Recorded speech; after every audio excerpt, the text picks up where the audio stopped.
কেন ভগবান বিষ্ণু নিজের উপর চালিয়েছিলেন সুদর্শন চক্র? এক পৌরাণিক কাহিনী অনুসারে বানাসুর নামক অসুরের এই বরদান ছিল যে তাকে কেবল কুমারী কন্যাই বধ করতে পারবে। এই জন্য মাতা পার্বতী কুমারীর অবতার ধারণ করেন, কিন্তু যতক্ষণ কুমারী বানাসুরের বধ না করে ততক্ষণ মহাদেব ওনার সাথে দেখা করতে পারবেন না। কিন্তু একবার কুমারীর মহাদেবকে আহ্বান করায় মহাদেব নিজেকে থামাতে পারেননি, আর উনি কুমারীর সাথে দেখা করতে রওনা হন। ভগবান বিষ্ণু মহাদেবকে থামানোর অনেক প্রয়াস করে, কিন্তু মহাদেব কিছুতেই থামছিল না।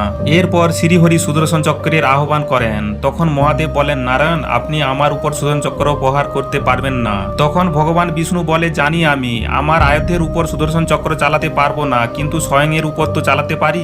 এরপর ভগবান বিষ্ণু মহাদেবের দিকে সুদর্শন চক্র চালিয়ে দেন, আর সুদর্শন চক্র মহাদেবের চারিপাশে পরিক্রমা করে ফিরে আসে। তখন নারায়ণ বলে, হয় আমার প্রাণ বাঁচান, আর না হয় কুমারীর সাথে দেখা করুন। তখন মহাদেব সুদর্শন চক্রকে থামিয়ে দেন। তাই সত্যিকারের ভক্তরা হৃদয় থেকে কমেন্টে জয় হরিহর অবশ্যই লিখবেন।